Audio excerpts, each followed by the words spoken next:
Good morning. সকাল সকাল চলে এলাম রান্নাঘরে। এই যে বাসন মাজতে, বাসনগুলো না মাজলে পরে না ভালোও লাগে না, ফেলে রাখতে ইচ্ছাও করে না। রাত্রিরে কোনো বাসন মাজিনি, সেই জন্য এই যে সকালবেলা বাসন মাজতে হচ্ছে। আমি যতটা পারি রাত্রিবেলাতেই মেজে রাখার চেষ্টা করি, জানো তো, যাতে সকালবেলা উঠে না মাজতে হয়। সকালবেলা বড্ড খারাপ লাগে এই এঁঠো বাসনগুলো মাজতে। যদিও আমি ভালো করে জল দিয়ে ধুয়ে টুয়ে রাখি, নোংরাগুলো আলাদা করে তুলে প্লাস্টিকে রেখে দিয়ে তারপরে আমি সব জল দিয়ে ধুয়ে ধুয়ে ওই বেসিনের মধ্যে রেখে দিই। কিন্তু আমাকে আমি জানি যে খাওয়া বাসন রাত্রিবেলা রেখে দিতে নেই রান্নাঘরে, জেনে শুনেও কিন্তু করি। কি করব বলো, এক একদিন শরীর একদম চায় না, মন চায় না কিছু করতে, তাও করতে হয়। কি করব বলো, ভাল লাগে না। আর এই বারবার কল বন্ধ করা আর কল খোলা, এটাও বড় বিরক্তিকর। আমি একটু হালকা করে কলটা খুলে রেখেই কাজ করতাম, কিন্তু বাবা সবাই মিলে এমন বলে না, জলের অপচয় করবেন না, আপনি কাজ করছেন ভালো কথা, কিন্তু কলটা বন্ধ করুন। বলো, তাই এই বারবার কল বন্ধ করার খোলা, এটা কেমন অসুবিধাজনক কাজ না? তা আমি ওরকম সরু করে একটু খুলে রাখি, বারবার ধুই তো, যার জন্য একটু খুলে না রাখলে অসুবিধাও হয়। তো তাও আবার তোমাদের কথা মাথায় রেখে বারবার বন্ধ করছি আর খুলছি, বন্ধ করছি আর খুলছি। কি করব বলো, এটা তোমাদের জন্য, আমার সুবিধার জন্য না। কিন্তু আমার কিছু করার নেই গো। একটু কলটা খোলা না থাকলে না অসুবিধা হয়, বারবার খোলা পড়া করা যায় না। মাঝে মধ্যে কোনো বাসন একটু ধুয়ে নিতেও হয়, তো মাজার আগে, সেগুলোর জন্য একটু কলটা খোলা থাকলে সুবিধা হয়। তো যাই হোক, মেজে মুজে নিচ্ছি সব ভালো করে। তারপরে একটু গ্যাসটা পরিষ্কার করব, কারণ রাত্রিবেলা কী যেন একটা করেছিলাম, আমার ঠিক মনে পড়ছে না। সেটার জন্য গ্যাসটা একটুখানি ওপরে একটু পড়েছিল। চা করতে গিয়ে না, দুধ জাল দিতে গিয়ে বা কিছু একটা করতে গিয়ে আমার একটুখানি সাইড দিয়ে দেখো একটু সাদা সাদা লাগছে না, ওখানে একটু উতলে পড়েছিল। মনে হয় বাচ্চাটার দুধ গরম করেছিলাম, বা যাই হোক কিছু একটা করেছিলাম। এত ভুলো মন হয়ে যাচ্ছে না আমার, কি বলবো গো তোমাদের কাছে। তো যাই হোক, সব এই যে এখন মাজছি, এগুলো কিন্তু রান্না করার পরেও আবার মাজবো। তো এমনিতে আজকে এই সময়টা মাজতে হয় না, একেবারে রান্না করেই মাজি। কিন্তু আজকে তো যেহেতু রাত্রিবেলা ওটা পড়েছিল, সেই জন্য একটু মেজে নিলাম। গ্যাসটাও পরিষ্কার করব, গ্যাসের ওপরটাও পরিষ্কার করা হয়নি, যেহেতু 2-3 দিন ছিলাম না, মেয়ের বাড়ি চলে গেছিলাম, ছোটো মেয়ের বাড়ি। সেই জন্য গ্যাস ট্যাসগুলো একটু না মুছলেও হয় না। সেদিনকে খুব তাড়াতাড়ি বাচ্চাটার খাবার টাবার করে টোরে খেয়ে দিয়ে, তো তারপর তো না খেয়ে দিয়ে না, জল খাবার করে নিয়ে টিয়ে তারপরেই তো চলে গেছিলাম। গ্যাস ট্যাস আর মোছা হয়নি। তো সেই জন্য আজকে একটু ভালো করে স্কচ ব্রাইট দিয়ে পরিষ্কার করব, দেয়াল টেয়ালগুলোও পরিষ্কার করে নেবো, কারণ অনেক দিন হয়নি তো। আর কেমন যেন আমার অসহ্য লাগে, চিটচিট করে। তার উপরে ওই যে দুধটাও পড়েছিল, তো সেগুলো সব পরিষ্কার করে, ওই দেখো ভাত বসিয়েছিলাম, ভাত পুড়ে গেছিলো, তোমাদেরকে মনে হয় বলেছিলাম। তো সেই ভাত পোড়ার ওইটা মাজতে গিয়ে আমার যা হাতে যন্ত্রণা হচ্ছিল, তারপর তোমাদের কি বলবো। সেই স্টিল উলগুলো হয় না, স্টিল উল তো বলে ওগুলোকে, যে লোহার তারগুলো যেগুলো দিয়ে বাসন পোড়াবার জায়গাগুলো মাজে, সেইটা দিয়ে ঘষে ঘষে ঘষে ঘষে মেজেছি, জানো তো। ভেতর ভাত পুড়ে গেছিলো, ওকে বসিয়ে রেখে ভাতটা বসিয়ে দিয়ে সিম করতে ভুলে গেছিলাম। আর এই ভালোভাবেই জ্বলছিল, আর আমি চলে গেছিলাম ওকে স্নান করিয়ে, স্নান করছিল বের করতে, ব্যাস খানিকক্ষণের মধ্যেই দেখি চড়বড় চড়বড় করে ফুটছে ভাত। আর বেশ তলাগুলো কালো হয়ে গেল। ওই ভাতটাকে নামিয়ে দিয়ে আবার ভাত বসিয়েছিলাম। কী যে যন্ত্রণা আমার হয় না, জানো না। এক তো ভুলো মন, তারপরে হচ্ছে ভল্টু এদিক থেকে ওদিক গেল। এই দেখো হাত ঝাড়ছিলাম মাঝে মধ্যে, আর হাত পুরো কোনোই থেকে না নিচ অব্দি পুরো ব্যথা করছিল, জানো না। তাও 99% তুলে দিয়েছিলাম, কিন্তু একটুখানি হলেও কালো ছিটে ফোটা থেকে গেছে। আর আমার হাত একেবারে যন্ত্রণায় ছিঁড়ে যাচ্ছিলো, ঝাড়া দিতে দিতে মাজছিলাম। এই দেখো তোমাদের দেখালাম। তো চলো, এগুলো সব হয়ে গেলে পরে যাব বিছানার চাদর পাল্টাতে। ওই ঘরের চাদরটা পাল্টানো হয়নি, তো চাদরগুলো পাল্টাতে হবে। আর বেসিনটাও একটুখানি মেজে দিলাম, কারণ ওটাও পরিষ্কার করে মাজা থাকলে না ভালো লাগে। আর ঘরদোর যত পরিষ্কার থাকবে দেখবে মনটাও ভালো থাকে। নিজেকে সাজিয়ে গুজিয়ে রাখতে পারি না, এটা একদম ঠিক কথা, কারণ আমার দ্বারা ওই সাজগোজ করে সুন্দর করে সেজে গুজে থাকা হয় না, কোনো কালেই করিনি। কি করব বলো। তো সেই জন্য ঘরদোরটাকে আমি একটু পরিষ্কার পরিচ্ছন্ন রাখতে ভালোবাসি। কিন্তু এক এক দিন না কিচ্ছু করতে ইচ্ছা করে না, কিচ্ছু না।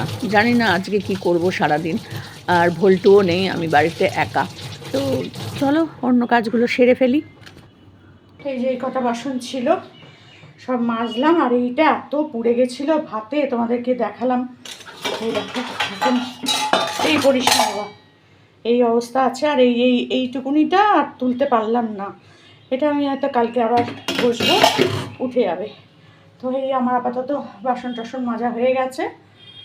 তো এই ঘরের চাদরটাও পাল্টে দিলাম, কারণ বৃহস্পতিবার দিনকে কিন্তু চাদর আমি পাল্টাইনি। তো সেই কারণে আজকে চাদরটা পাল্টে দিলাম। 3 দিন ছিলাম না, 2 দিন ছিলাম না, সেই জন্য আর হয়ওনি। সুন্দর করে গুছিয়ে গাছিয়ে রাখলাম আজকে। আর পর্দা টর্দা টাঙিয়েই রেখেছি, কারণ রোদ্দুরের তাপ আসছে, আর ভালো রোদ্দুরও ছিল আজকে। তো দেখো এই ঘরে পর্দা, এই মানে বিছানা তোলার পর এই জামা কাপড়গুলো মাটিতে সব ফেলা আছে, এগুলো তুলবো। তারপরেই চলে গেছিলাম মেয়ের বাড়িতে। এই যে মেয়ের বাড়িতে রান্না হয়েছে, সেটা তোমাদের সাথে একটু শেয়ার করে দিলাম। ইলিশ মাছের ঝাল হয়েছে, পটল ভাজা হয়েছে, আর নাতনির জন্য ইলিশ মাছ ভাজা রয়েছে একটা, আর হচ্ছে গিয়ে ওদিকে চিংড়ি মাছ হবে। আর আমি তো লেজা খাই না, তাই আমি বলছিলাম লেজাটা কেন দিয়েছো। আর এইদিকে দেখো চিংড়ি মাছ আছে, চিংড়ি মাছটাও হবে। আর এদিকে বসেছে ডাল, অল্প একটু ডাল করা হয়েছে, কারণ আমার জামাইয়ের আবার ডাল ছাড়া হয় না। আর আমি তো ইলিশ চিংড়ি এই দিয়ে খেয়ে নেবো, আমাদের কোনো অসুবিধা হয় না, কিন্তু আমার জামাইয়ের ডাল ছাড়া হয় না। এদিকে পোস্তটা বাটছে, কারণ পোস্ত আর সর্ষে দুটো একসাথে করে বাটছে, এটা দিয়ে ভাপাটা হবে, চিংড়ি ভাপাটা। তো রান্না করে বউটা, খারাপ করে না। এদিকে মৌসুম্বি লেবু রাখা আছে। আর এই দেখো আজকে তোমাদেরকে মানে কিছু মজার জিনিস দেখাচ্ছি। এদেরকে না ঘর মোছার সময় এই খাঁচায় বন্দি করে রাখা হয়। আর এবার দেখো কেটে দিয়েছে আমার জামাই, ওদেরকে সব এক এক করে বার করছে। তো এরা এবার খাঁচা থেকে বেরিয়েই পো পো করে দৌড়বে। দেখো থালাগুলো কিন্তু ওখানে দিয়ে এসছে আমার জামাই, আগের থালায় ভাত টাত দিয়ে রেখে এসছে, মাংস ভাত, এবার এগুলোকে খাঁচা থেকে বার করছে। আর এই দেখো দৌড়াচ্ছে, দেখেছো কীরকম পাঁই পাঁই করে দৌড়চ্ছে একেবারে ওইখানে খাবে বলে। ওই দেখো একদল ওই দিকে খাচ্ছে, আর একদল এই দেখো এইখানে, দেখেছো কীরকম অবস্থা। মানে ঘর যেন এদের দখলেই আছে, আমি তো এই ঘরে ঢুকিই না বলতে গেলে। আর এই দিকে দেখো ওর মা বাবারা সব ঘুরে বেড়াচ্ছে, আর এই ছানাপোনারা এখানে এখন দুপুরের খাবার খেতে বসেছে, মাংস ভাত। তো ওদেরকে এই খাঁচায় ঢুকিয়ে রাখা হয় যখন হচ্ছে ঘর মুছতে আসে, নাহলে তো ঘরদোর মুছতে পারবে না, না ঝাঁট দিয়ে পরিষ্কার করে মুছে দিয়ে যায়। তো এই দেখো দেখেছো সব কীরমভাবে খাওয়া দাওয়া করছে। আমি এখন আর এই ঘরে ঢুকি না, আগে এই ঘরেই আমি বেশিরভাগ সময় থাকতাম। তো দুপুরবেলা মৌসুমি লেবু, মানে খাওয়া দাওয়ার পর মৌসুমি লেবু নিয়ে আমি আর নাতনি বসেছিলাম, ভল্টু আর আমি। দেখো বারবার ঢাকা দিয়ে দিচ্ছে, এখন খাবো না, পরে খাবো, পরে খাবো বলে ঢাকা দিয়ে দিচ্ছে। তো ওখান থেকে আমি বিকেলে চলে এসেছিলাম। আজ হচ্ছে রবিবার, রবিবারের সকালের জলখাবার নিয়ে একদম তোমাদের সামনে চলে এসেছি। কি খাচ্ছি বলো তো? মুড়ি দিয়ে আম দিয়ে। উফ, আমার যে কি প্রিয় খাবার তোমাদেরকে কি বলবো। আর এই যে এক বাটি নিয়ে বসে পড়েছি। তো চলো সকালটা শুরু করলাম মিষ্টি মিষ্টি মুখ দিয়ে। সারাদিন দেখি কি মিষ্টি বলতে পারি আর কি করতে পারি। বিছানাটা পরিষ্কার করলাম, চাদরটা পাল্টালাম, আর এই যে দেখো পরিষ্কার পরিচ্ছন্ন করে রেখেছি, পুরো ঘর পরিষ্কার করলাম একদম সুন্দর করে, একদম সুন্দর করে সব ঘর দোর পরিষ্কার করে রাখলাম। আমার ভল্টু আসার পর কি হবে সেটা বলতে পারছি না, কথা দিতে পারছি না। ওখানে একটা আপলোডে বসিয়েছি ফোন, মানে ভিডিও দিয়ে এখন আমি ঘরগুলো মুছবো, ওটা হয়ে গেলে ঘরগুলো মুছবো, কারণ কালকে তো ঘর মোছা হয়নি, কালকে আমি ছিলাম না। তো এখানে দেখো গাছে সব জল দিলাম, আর এই যে 3টে 4টে 5টা ফুল ফুটেছে আজকে, বেশি ফুল ফোটেনি আজকে, মাত্র 5টা ফুল ফুটেছে। সব গাছে জল দিলাম, এসে বালতি করে জল এনে এখানে আবার ধুয়ে দেবো। এই হচ্ছে আমার গাছ। তোমাদের গাছগুলো একটু দেখাই, গাছগুলো দেখাতে আমার খুব ভালো লাগে। এই যে দেখো আজকে ওয়েদারটা দেখো খুব সুন্দর, মেঘগুলো দেখো কি ভালো লাগছে না, দারুণ লাগছে। কিন্তু বৃষ্টি হলেও হতে পারে, কারণ প্রচণ্ড গরম, প্রচণ্ড গরম। এই দেখো একটা শালিক এসে বসলো, এক শালিক কোনো মানে হয়। আর ওই দেখো একটা শালিক, এই যে এই দেখো আরেকটা শালিক, ওই দেখো এই দেখো মা 4 শালিক, এই আবার আসবে গো আমার বাড়ি। এই দেখো গাছে এসে বসেছে 2টো শালিক, দেখতে পাচ্ছ তো? এই দেখো, আর ওইখানে একটা 4টে শালিক দেখলাম, জানি না কে আবার আসবে। তো চলো, আজকে বলেছিলাম যে কাচতে দেবো, কাচার সময় মানে মেলার সময় আর তোমাদের সাথে শেয়ার করতে পারিনি, ভল্টু ছিল জানোই। তো এই যে সব তুলে এনে রেখে দিয়েছি, এবার এগুলোকে ভাঁজ করব, ভাঁজ করে সুন্দর করে গুছিয়ে রেখে দেবো। আর কিছু আছে কাচবো, কিন্তু সে কাচা আর এখন আর হবে না। তো কালকে দেখি, কালকে যদি ভালো থাকে দিনটা তাহলে অবশ্যই কাচবো। তো চলো এগুলো এবার ভাঁজ করে নিই। কম নাকি এক গাদা জিনিস কেচেছিলাম গো, দুখানা চাদর, আমার নাইটি, বালিশের ওয়ার, নাইটি না, তোমার কুর্তি, 3খানা কুর্তি, পায়জামা, যা যা থাকে আর কি, সব কেচে দিয়েছিলাম।